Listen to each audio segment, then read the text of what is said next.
Okay, Assalamualaikum warahmatullahi wabarakatuh.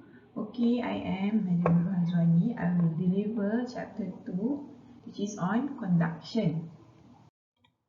Okay, the objective of this chapter 2 is understand the concept of thermal resistance, its limitation, and develop thermal resistance network for practical heat conduction problem. Next, solve steady conduction problem that involve multi-layer rectangular, cylindrical, spherical geometries. Okay, the third objective is to develop an initiative understanding of thermal contact resistance and circumstance under which it may be significant. Lastly, to identify application in which insulation may actually increase heat transfer. Okay, now let's have a look on steady heat conduction in plane wall. Okay, basically this is the figure of the plane wall. Okay, for this plane wall, we have to consider the temperature difference between inner and outer surface of the wall is in the x directions. So the temperature gradient here we can see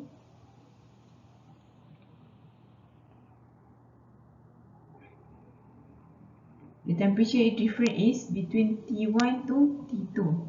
So it is in x direction. Okay, we need to assume that the wall surface is nearly isothermal.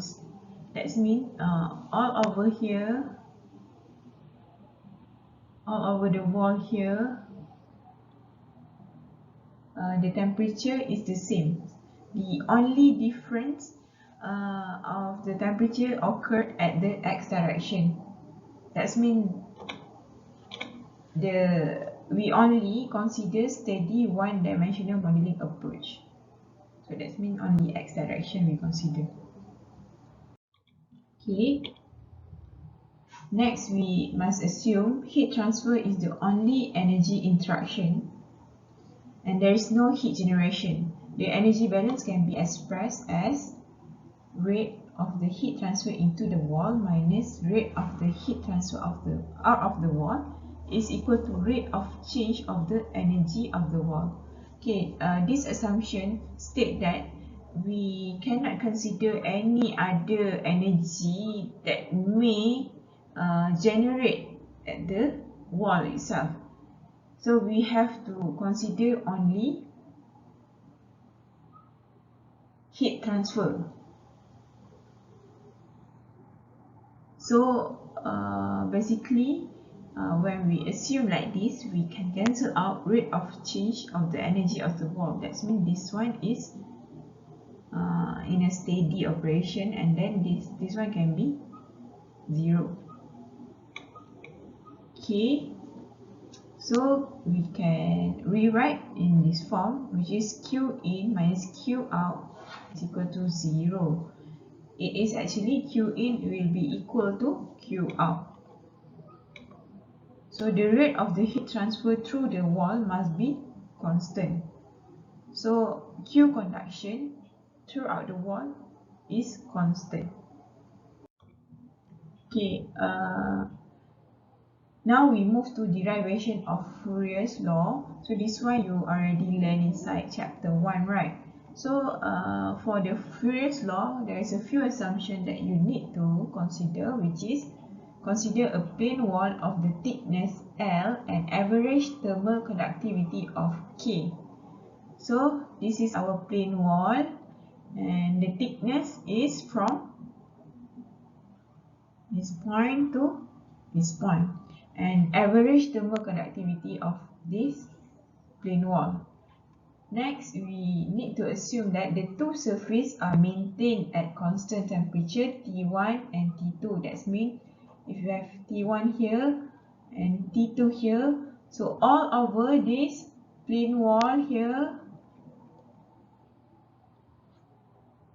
all is T2.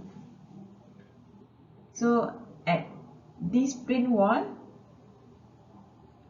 So all over the plane wall surface here, we assume as T1. So next assumption is involve only one-dimensional steady heat conduction, mainly in x direction. So we have Tx. So this one what I mentioned in a previous slide. Okay, then Fourier's law of heat conduction for the wall can be expressed as Q conduction is equal to negative Ka dt over dx. Why we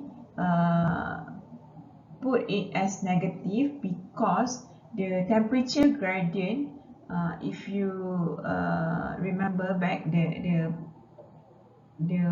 plane wall just now, for example this one is plane wall, temperature gradient T1 to T2, right? So you can see the temperature gradient here is in negative. So that's why we need to input the negative signs in the early formula. Okay, remembering that the rate of conduction, heat transfer, and the wall area is constant. So the wall area is constant throughout the heat transfer process occur. So we can say that dt over dx equal to constant. Okay, the temperature through the wall varies linearly with x. So like what I'm showing to you, okay, the temperature of the plane wall here varied linearly. So we can see here linearly in an x direction. So we have to integrate the above equation, this equation. So after rearranging, we can get, after we integrate this one, we can get Q conduction is equal to K times A times T minus 2 over L.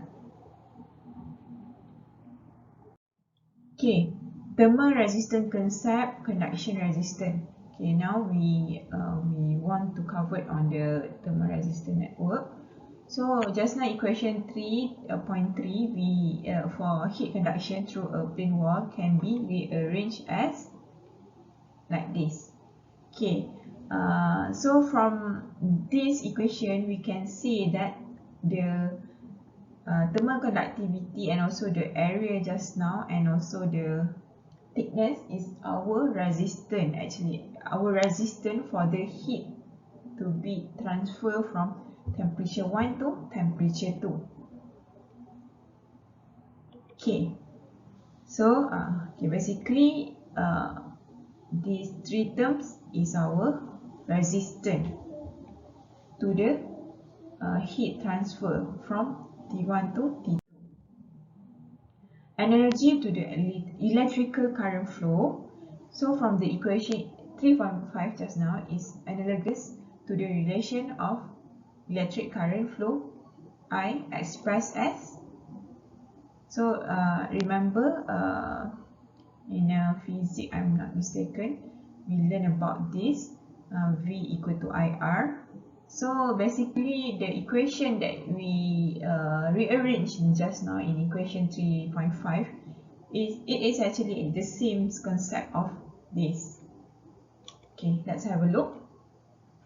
Okay, basically for V equal to IR, or rearrange back, I equal to V, the difference of voltage over resistance, the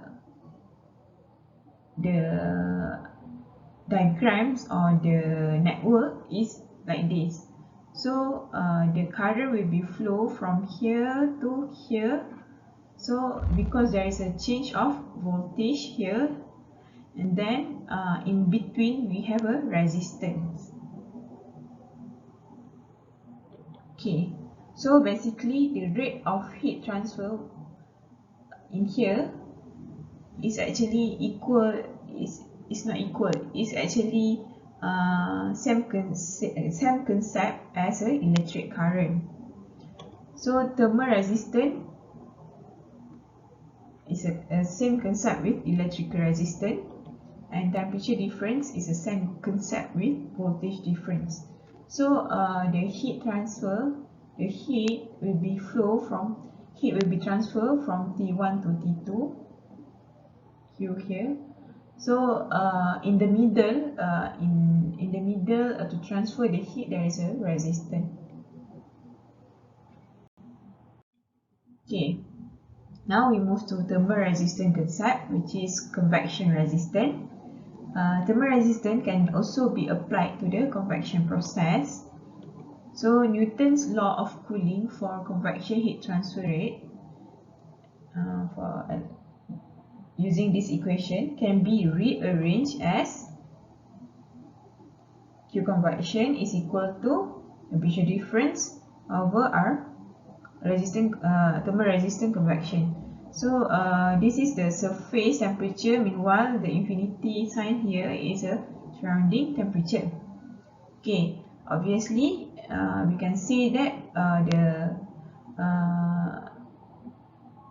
heat coefficient of convection and also the area is our resistance. Okay, so from this figure, this is a solid surface. The heat is transferred from the temperature of the surface to the surrounding. So we need to redraw the network. So from the surrounding to infinity, there is a resistance inside here. The Q is transferred from Ts to T infinity. So the resistance in between here is 1 over heat of convection times area. Okay, now we move to example 3.1. Okay, consider a 3 meter height, 5 meter wide, 0.3 meter thick wall whose thermal conductivity 0.9. On a certain day, the temperature of the inner and outer surface of the wall are measured to be 16 degrees Celsius and 2 degrees Celsius respectively. Determine the rate of heat loss to the wall on that day.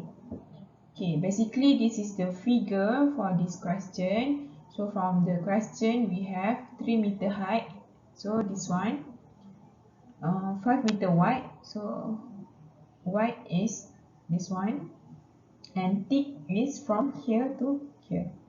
Okay, the temperature is for the inner is 16 degrees Celsius, so this is T1.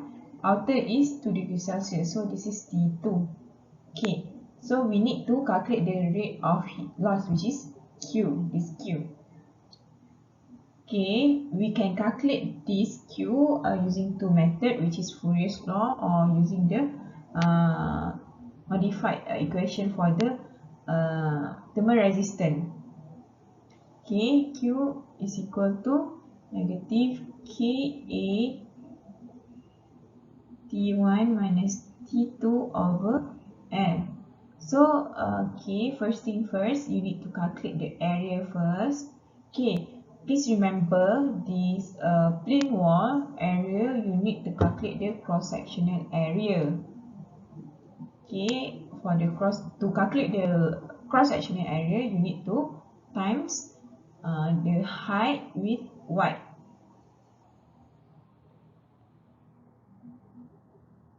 Okay, so with the information given in the question, we just substitute it back inside the formula. Area 15, temperature 1, 16 minus 2 over 0.03, and then you will get negative 630 watts. Okay, so this negative denote as the rate of heat loss. So this is show that your heat is lost. through the wall. So these negative signs is actually just to show you the direction of the heat transfer. Okay, so this is the first method, and second method is Q temperature difference, which is T minus T2 over resistance. Okay, so resistance, like what I'm informed before, the formula is thickness over thermal conductivity times area. So just put in the value and we can get 0.0222. Unit is degree Celsius over watt. So normally I will take 4 decimal place for the solution that I obtained. So substitute back inside the equation.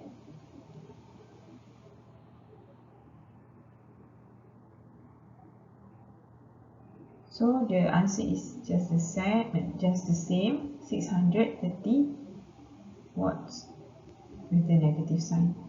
Basically, if you don't want to put this negative sign, it's okay, because the question already asks you for the heat loss. So heat loss, we know that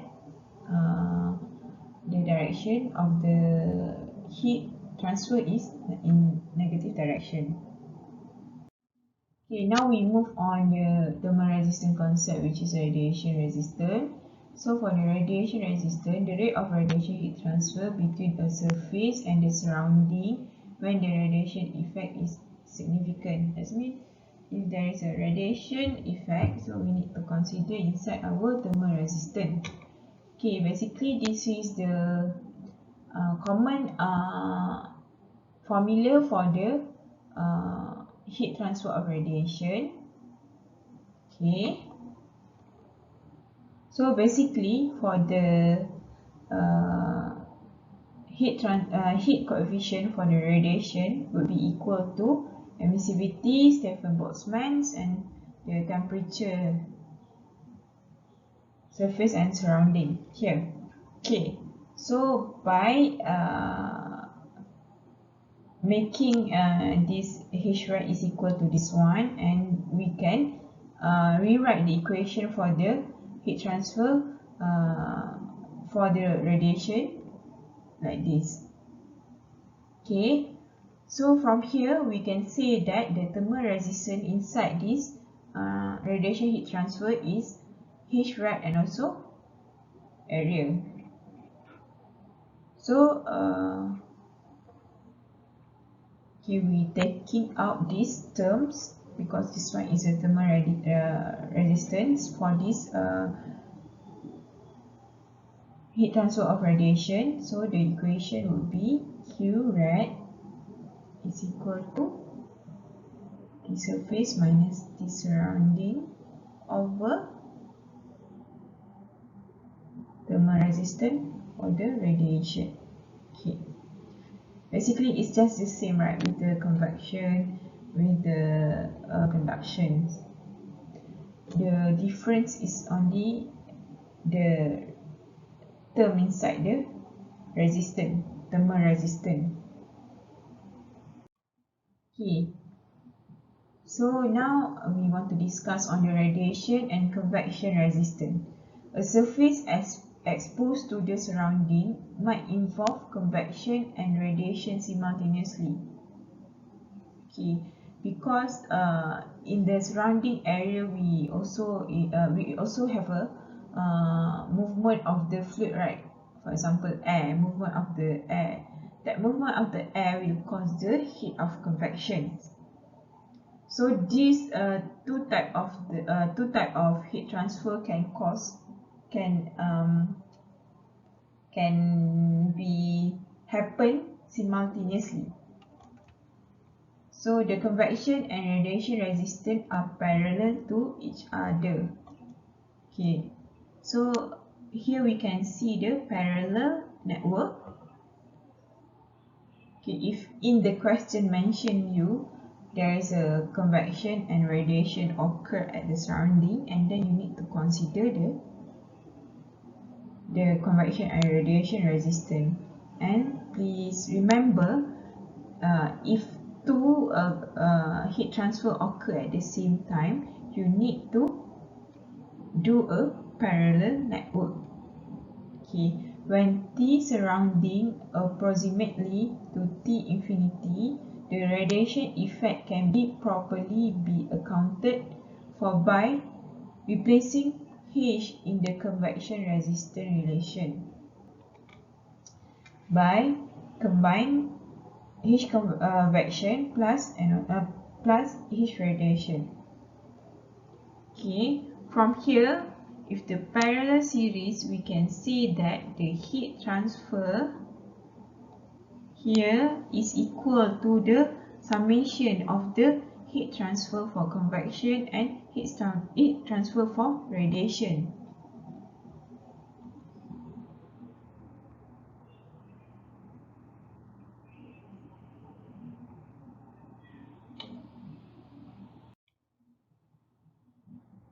So now consider steady one-dimensional heat transfer through a plane wall that is exposed to convection on the both sides. Okay, so for example, this is wall. So we have here T infinity 1, T1 at the surface of the wall. Basically, T infinity 1 is the constant temperature at the surrounding. So we have T2 and T infinity 2, so constant temperature at the surrounding area. So we need to consider all of this if we want to calculate the overall heat transfer from the surrounding to the wall, from the wall to the surrounding. So basically we need to draw this thermal resistor network. So we're starting with T infinity here.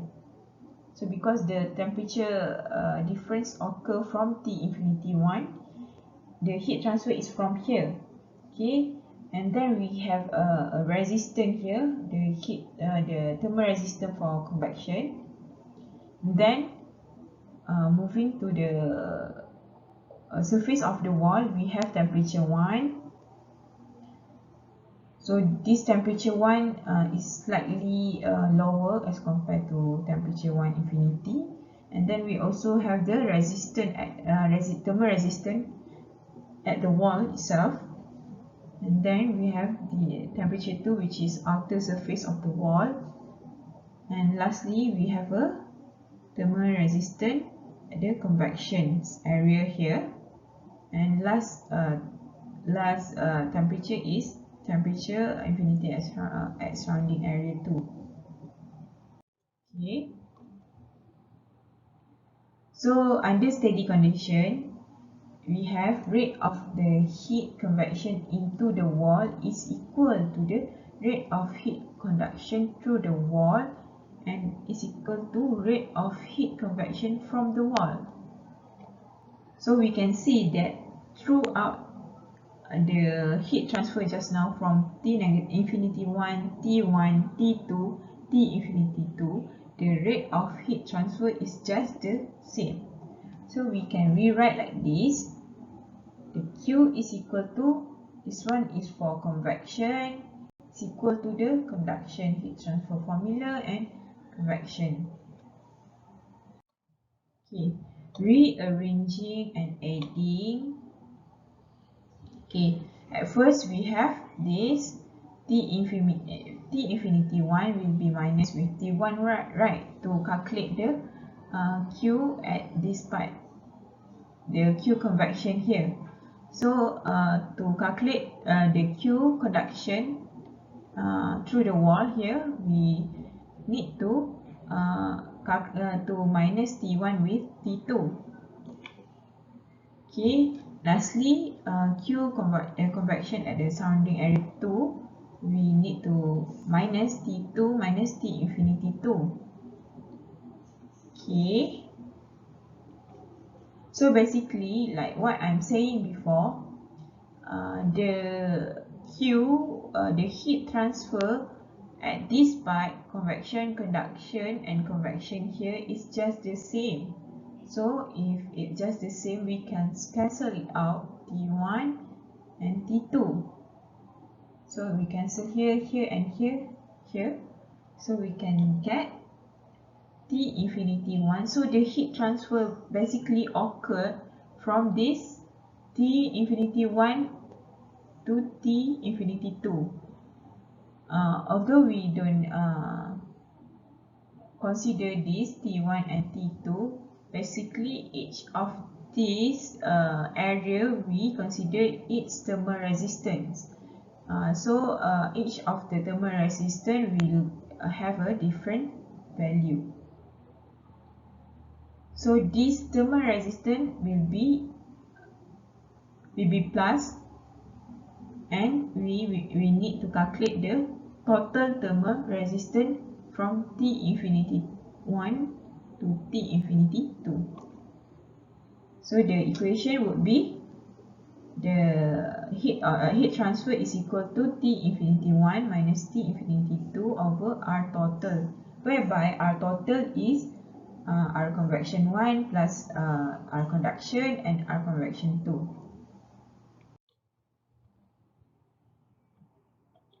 It is sometimes convenient to express heat transfer through a medium in an analogous manner to Newton's law of cooling as Q is equal to UE delta T. So Newton's law of cooling also can be expressed like this, whereby U is our overall heat transfer coefficient. Just now, if we only have one plane wall, we consider the H, right? This one is HA delta T. This H is a heat transfer coefficient for convection only. But for the overall, we have this overall heat transfer coefficients. And basically, this Q is a heat transfer through a medium. So if we have a few medium like just now, we can use this formula. So note that this UA is our total thermal resistance. This is the example of thermal resistance network for the multi-layer plane walls. In practice, we often encounter plane walls that consist of several layers of different materials. So if you notice that inside our building, we don't have a single layer of wall, right? Normally we have a few layers of the wall. So that's why we need to we need to learn about this multi-layer plane wall. So the rate of steady heat transfer through this two-layer composite wall can be expressed through equation 3.15, where the thermal resistance is, the total thermal resistance is, like what we do just now. We have T infinity surrounding at here. So there's a temperature difference here to T1, and then we have also the thermal resistance in the question. If you get this question, and in the answer sheet, actually you need to draw this thermal resistance. This thermal resistance will contribute quite big mark for you. So please practice yourself on drawing this thermal resistance network. So from T infinity 1 to T1, we have thermal resistance convection 1. From T1 to T2, we have thermal resistance for the conduction wall 1, and the other wall we have the thermal resistance for the conduction wall 2. The temperature difference is from T2 to T3, and lastly T3 to T infinity 2 we have the thermal resistance convection. Okay, in order to calculate the total, we need to rewrite the equation back. For thermal resistance for convection, we have 1 over HA. For the thermal resistance for the wall 1, wall 2, we have conduction formula, L over Ka, resistance conduction formula. So please make sure, please not be confused. Here we have convection 1, so we need to put in the properties for area 1 for the convection, and for the conduction we have wall 1, so we need to put in the value for the thickness of wall 1 and also thermal conductivity 1. So for the wall 2 we have the other thickness of wall 2 and also thermal conductivity of wall 2. And lastly, we have convection at area 2. So we have the other heat coefficient of convections. Why we have these different properties? Because for example, conductance here, this wall have a different material with this wall 1 and wall 2 have different material, so that's why we need to consider the other K value.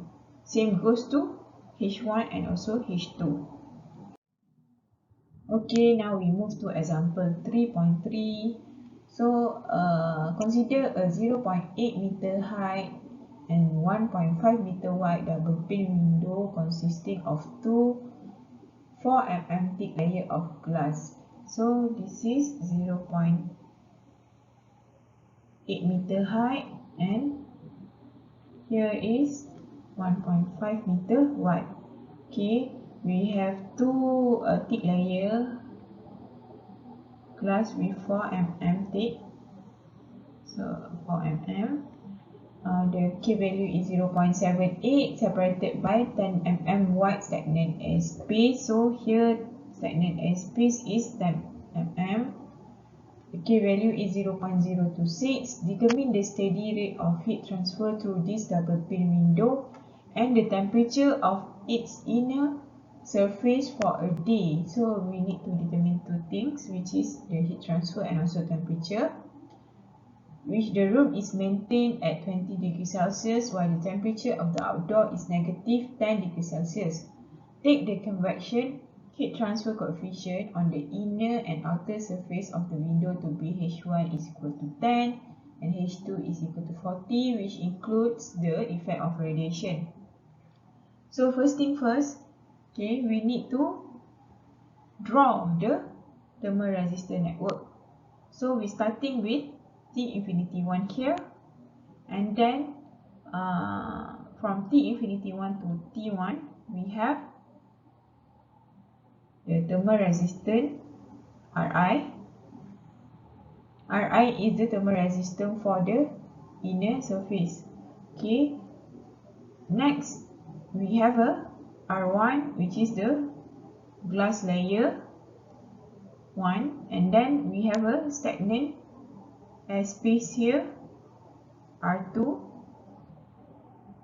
and then next we have R3 here, second layer of the glass, and lastly we have R outer surface here, which is in a for the convections, and lastly goes to temperature infinity 2. So please remember to draw this thermal resistor network. It is important for you all to do a calculation after this, because by referring this thermal resistor network, you can simply calculate and simply rewrite the equation, what equation you need to do for the Ri, R1, R2, R3 and Ro. Okay, now first thing first, we need to calculate the area. So area, like what I'm saying before, we need to calculate the cross-sectional area. So 0.8 times with 1.5 is equal to 1.2 meter squared. Okay, next we calculate the thermal resistance Ri. So Ri in here, okay, we can say that this part is convection part. So if convection, so convection 1 over H, right? A, but this is the area 1, so H1A. So in here, we already get the value for H1, which is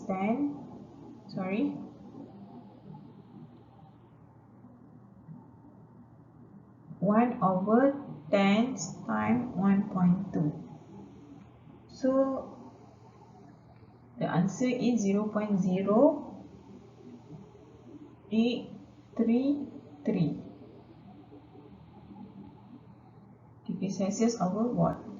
So next we have R1. So referring back to the thermal resistor network, R1, we have a glass, so there is a conduction heat transfer occur, right? So 1 over K1A, sorry, this one is L over, so L1 over K1A. So what is L1? 4 mm, right? So we need to convert it to meter. So please remember, in your calculation, you need to change the unit. If you get the mm, we need to go to SI unit, which is meter. So everything, any calculation inside this heat transfer, we need to use the SI unit. So K1 is a layer of glass, which is 0.78 times with 1.2, get 0.0043 degrees Celsius over watt. So for R2, we have our convection, right, because air.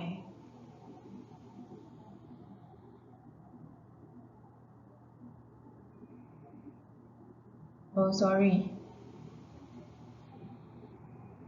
This one is conduction. Because that air is inside the double pane window. Conduction can be either by solid or liquid or gas.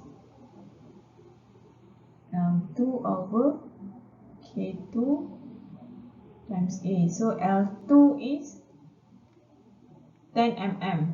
So 10 mm change to meter, 0.01 times with K2, 0.026 times with 1.2, 0.3205 Celsius over watt. Okay, for R3 we have another glass, so our conduction in here, so we have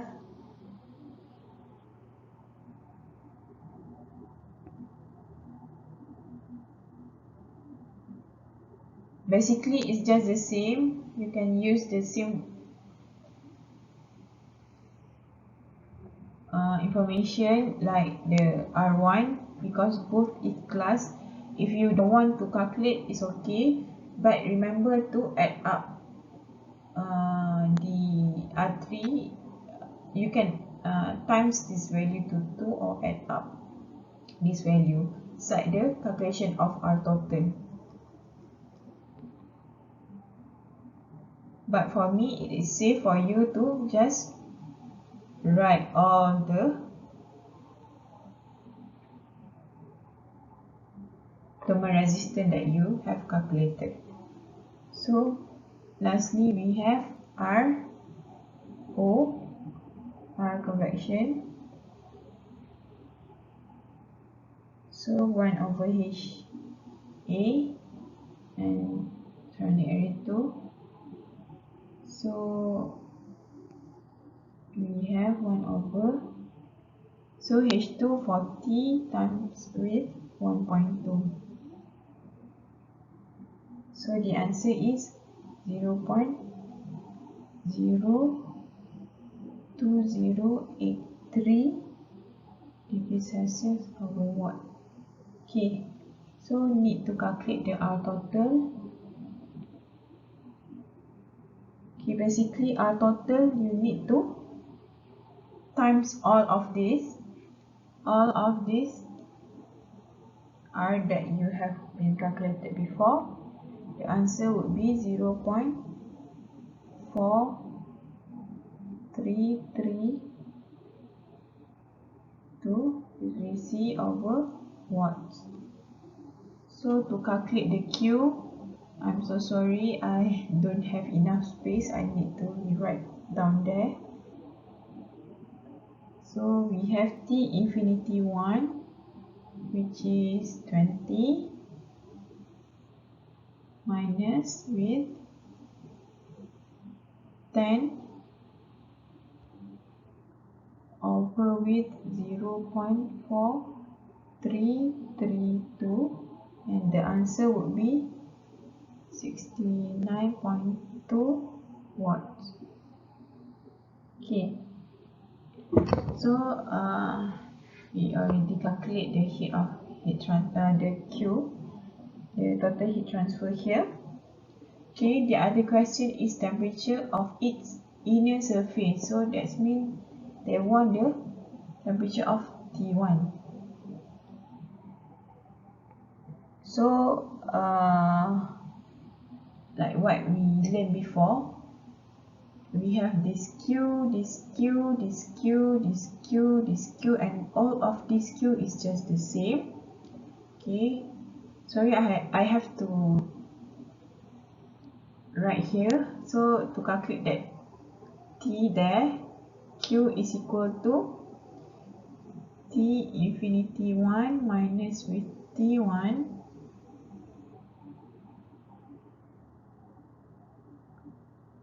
over R convection, because only this part we consider, right? So rearrange back, we can get T1, because this value we have, this value we have, this value we have, T1 will be equal to 14.2 degrees Celsius. Okay, so basically this is how we perform calculation for the double pane window. Okay, moving to the next. Thermal contact resistance. In reality, surface have some roughness. When two surfaces are pressed against each other, they peak from good material contact, but the valleys from the void filled with air.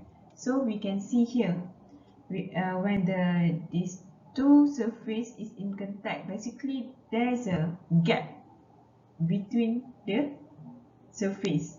This gap contains air. As a result, an interface contains numerous air gaps of varying size that act as an insulation because of the low thermal conductivity of air. So these air gaps here will become the insulation and cause the resistance for the heat transfer. Thus, an interface offers some resistance to heat transfer, which is termed thermal contact resistance. So this one we call it as a thermal contact resistance, which is RC. So in a real situation, there is a temperature drop from T1 to T2 here due to this resistance, due to the air gaps that act as an insulation. So this figure 13.14, okay, for the ideal or perfect thermal contact, basically the heat transfer is transferred linearly from T1 to T2. But in the real situation, the actual imperfect contact of the layers, there is a temperature drop between this part due to this air gap that act as a insulator. Okay. The value of thermal contact resistance depends on the surface roughness, material properties, temperature and pressure at the interface, type of fluid trapped at the interface. Next, thermal contact resistance is observed to decrease with decreasing surface roughness and increasing interface pressure. The thermal contact resistance can be minimized by applying a thermal conducting liquid called a thermal grease, because this thermal grease is a conductance. So when we apply this thermal grease, it can minimize the thermal contact resistance and increase the heat transfer. Okay, now I want to show you example 3.4. Okay, on the equivalent thickness of contact resistance. So the question is, the thermal contact conductance at the interface of two 1 cm thick aluminium plate is measured to be 11,000. Determine the thickness of the aluminium plate whose thermal resistance is equal to the thermal resistance of the interface between the plates. So they want to know the thickness of the aluminium plate. So the thermal resistance is equal to the thermal resistance of the interface between the plate. Okay, now we have the thermal conductivity of the aluminium. Basically, we can get the information of the thermal conductivity from the table A.3. So from table A.3, we have K is equal to 237 watts per meter Kelvin. Okay, so formula here is RC.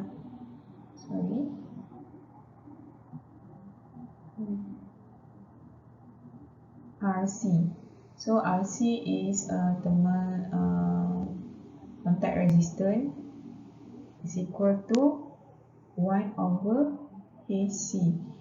So we can see in here the thermal contact conductance at the interface value is given in the units of meter.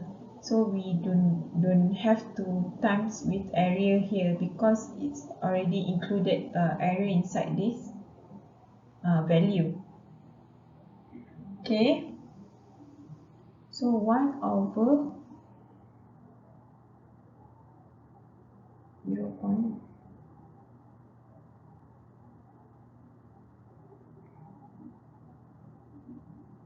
Square times K over watts.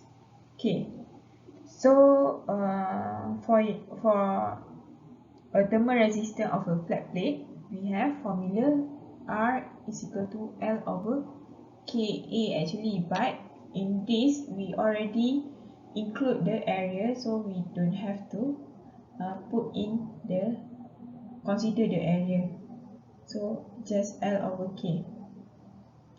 So we have R here and also we have K here, which is 237,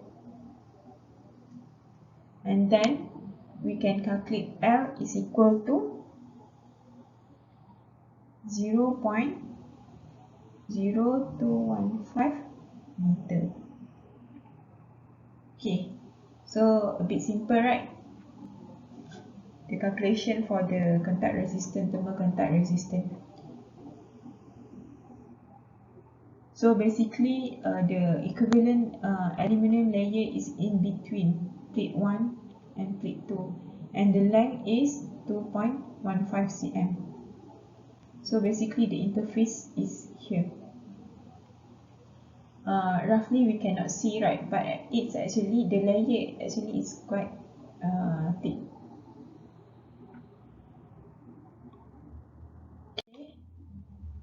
So now I move to the generalized thermal resistance network. So the thermal resistance concept can be used to solve steady heat transfer problem that involve parallel layers, like just now between the radiation and convection, right? If they occur simultaneously. So the other type is combined series parallel arrangements. The total heat transfer of two parallel layers would be, the equation would be, so okay, let me explain first about this figure. Okay, in here we have two parallel layers for the conduction. So basically, from here we have T1. So the Q throughout this surface will be equal, but we have two parallel layers, which is, this is layer 1, layer 2. So like what I'm saying before, this Q would be equal to summation of Q1 plus Q2. Okay, and then that Q also will go up to temperature 2. Okay, from here we can say that Q equal to Q1 plus Q2. So for Q1 we have temperature 1 minus temperature 2 over R1. But for layer 2 we have temperature 1 also minus temperature 2. Yes, because the temperature difference is the same, but the difference is only the thermal resistance R2. Okay, we can rearrange this equation to temperature 1 minus temperature 2 in the column of 1 over R1 plus 1 over R2. So these two can be combined and become R total. Basically, if we rearrange the equation by times 1 with R2, the other side of 1 with R1, and then we can come up with this equation. So to calculate this R total for this type of wall, you can use this R total formula. Okay, so now we have combined series parallel arrangement. Just now is a parallel arrangement. So the total rate of heat transfer through the composite system is, okay, from here we can see T1, the heat transfer from T1 to T infinity. Okay, so here we can write the equation T1 minus T infinity over R total. So for the R total, let's draw the thermal network diagram.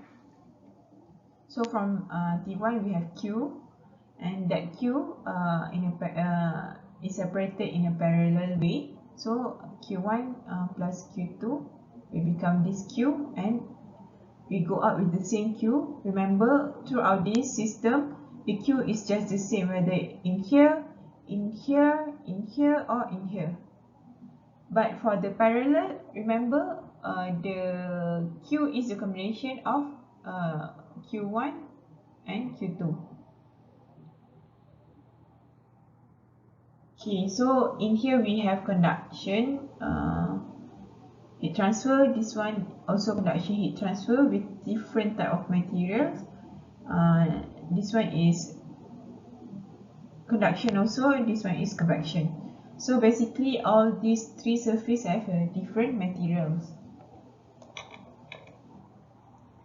So for the R total we can say that, so for R1 and R2 we can summarize like this: R1, R2 using the previous equation that I showed you before. R3 is this part, conduction, and R convection is the last part, which is at this area. So using the formula in 3.29, and then we sum up with R3 and R convection. So R1 for the conduction, R2 for the conduction also, R3 is conduction. Lastly is convection formula.